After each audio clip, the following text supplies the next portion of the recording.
Assalamualaikum warahmatullahi wabarakatuh. Berjumpa kembali dengan saya, Ina Sniati. Pada sesi video kali ini, saya akan menjawab sesi diskusi untuk tugas sesi 10 mata kuliah studi komparatif di berbagai negara dengan kode MPDR 5302. Pada bahasan kali ini, mengusung tema tentang komparasi struktur kurikulum di Indonesia dan juga negara-negara maju. Adapun cakupan bahasan yang ingin saya sampaikan adalah mengenai kesan, kendala, serta saran perbaikan untuk implementasi pembelajaran kelompok ataupun kolaborasi, serta menganalisis komparasi struktur kurikulum pendidikan dasar antara negara Indonesia dengan negara-negara maju. Refleksi kegiatan kolaborasi dalam melakukan kolaborasi bersama tim kelompok kami. Kesan yang didapat, pertama, kerjasama dalam kelompok dapat memperkaya sudut pandang dan memperdalam isi daripada tulisan. Kemudian, proses diskusi membantu dalam menyusun alur pemikiran serta memperkuat dasar argumentasi. Tetapi di samping itu, kami pun menemukan kendala. Sulitnya untuk menyesuaikan jadwal diskusi bersama masih mengalami beberapa tantangan, di antaranya karena masing-masing kami memiliki jam mengajar yang berbeda. Kemudian, platform kolaboratif seperti Google Docs dan juga Canva yang kami gunakan tentunya mempermudah kerja tim, namun pemahaman terhadap materi belum selalu seragam. Lalu inti dari kegiatan refleksi dalam melakukan kolaborasi berjalan cukup efektif, namun hambatan waktu serta perbedaan persepsi masih perlu diatasi untuk hasil yang lebih optimal tentunya. Saran perbaikan untuk kegiatan kolaborasi, pelaksanaan pembelajaran kolaboratif tentunya memberikan pengalaman yang memperkaya bagi setiap peserta. Melalui kerjasama dalam kelompok, mampu memperluas sudut pandang dan memperdalam isi tulisan, serta gagasan yang dikembangkan. Melalui proses diskusi juga tentunya membantu dalam menyusun alur pemikiran yang lebih terstruktur serta memperkuat argumentasi yang dibangun bersama-sama. Saran yang perlu kami perbaiki yaitu menjadwalkan waktu yang rutin untuk bisa bertemu dan berdiskusi. Lalu menggunakan fitur komentar dan pelacakan revisi untuk menyatukan pemahaman antar anggota. Dan yang terakhir adalah mengadakan sesi diskusi terjadwal sehingga pemahaman peserta tentunya tetap selaras.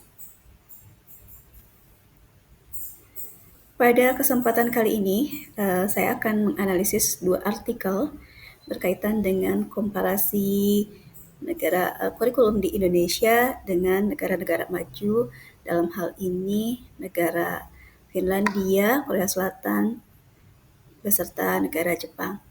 Untuk artikel pertama yang berjudul Analisis Komparasi Sistem Pendidikan Indonesia dan Finlandia disusun oleh Maulana Amril dan kawan-kawan, diterbitkan oleh Tadbir Jurnal Studi Manajemen Pendidikan volume 3 nomor 2 tahun 2019.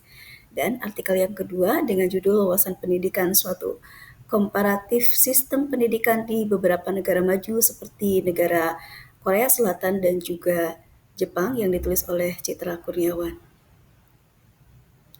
Tujuan daripada analisis yang disampaikan di sini adalah untuk menguraikan arah kebijakan pembelajaran nasional di tahun 2025. Selanjutnya, melakukan perbandingan antara kurikulum Indonesia dengan kurikulum di negara-negara maju. Yang ketiga, menemukan praktik-praktik unggulan yang bisa diterapkan tentunya di lingkungan sekolah dan menyimpulkan dampak serta peluang untuk meningkatkan mutu pembelajaran. Jika kita amati kurikulum yang berlangsung saat ini di Indonesia, menerapkan kurikulum nasional yang mengacu pada Permendikdasmen nomor 12 tahun 2025, serta panduan pembelajaran dan asesmen tahun 2025. Pembelajaran dirancang berbasis kompetensi dengan memberikan keleluasaan bagi satuan pendidikan dalam pengelolaannya. Kurikulum di Indonesia menerapkan 8 dimensi profil pelajar Pancasila yang diintegrasikan secara menyeluruh ke dalam proses pembelajaran. Pendekatan yang digunakan berfokus pada pembelajaran mendalam, yaitu memahami konsep dalam menghubungkan antar gagasan dan menerapkannya dalam konteks nyata. Serta total waktu belajar berkisar sekitar 40 jam pelajaran dalam 1 minggu. Kurikulum di Indonesia berdasar Permendikdasmen yang terbaru ditambahkan dengan adanya pembelajaran coding serta kecerdasan artifisial. Hal tersebut diatur dalam pasal 32A Permendikdasmen nomor 13 tahun 2025. Akan diterapkannya secara bertahap mulai tahun 2025 hingga tahun 2027. Namun, untuk coding serta kecerdasan artifisial itu sendiri hanya berlaku di sekolah yang memiliki guru yang telah mengikuti pelatihan khusus di bidang coding. Kurikulum yang tengah diterapkan di Indonesia yaitu pembelajaran mendalam atau biasa dikenal dengan deep learning.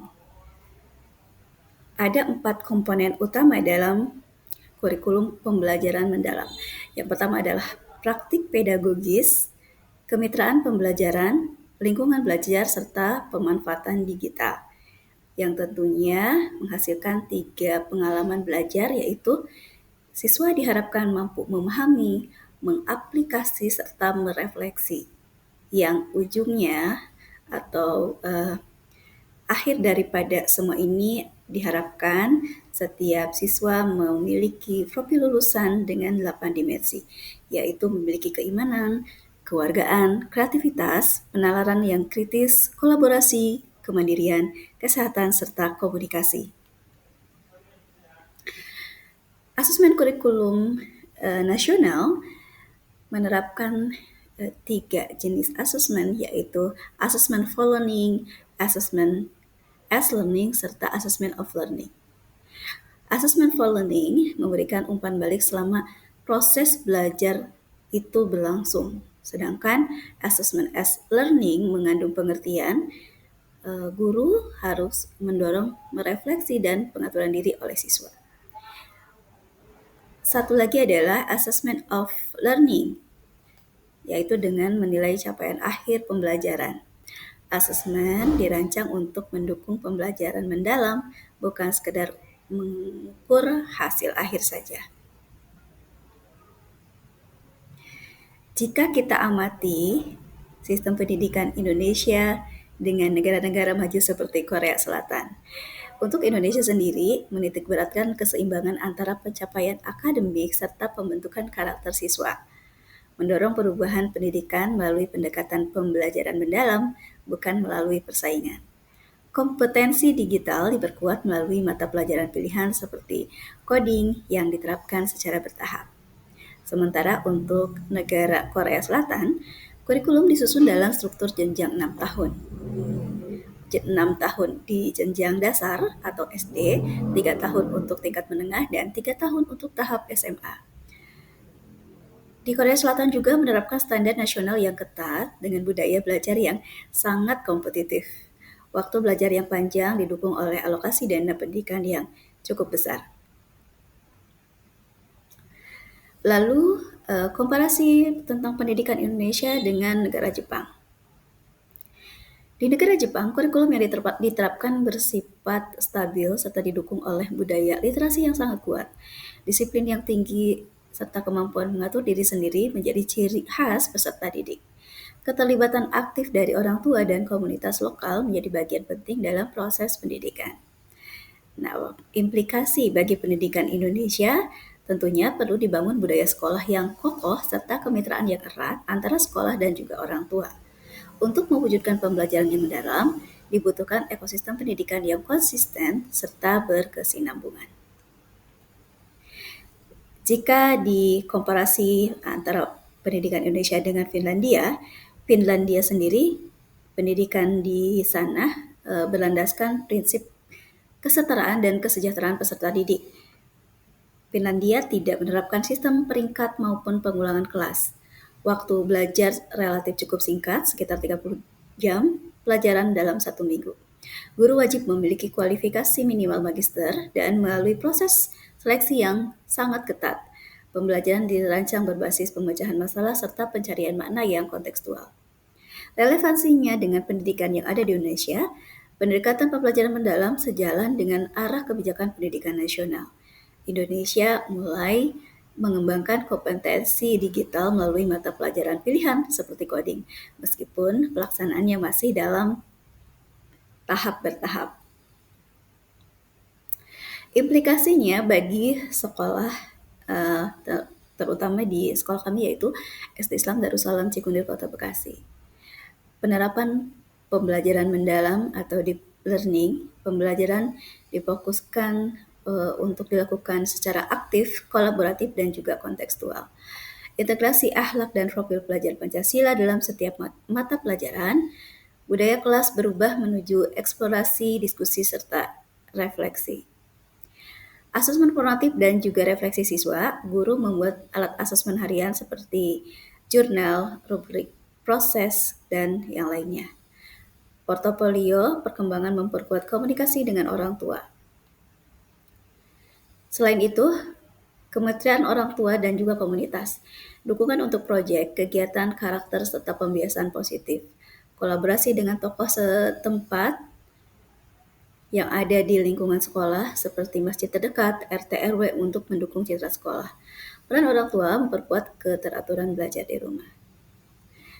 Penguatan kompetensi guru, pelatihan berkelanjutan tentang pedagogi modern dan juga TIK.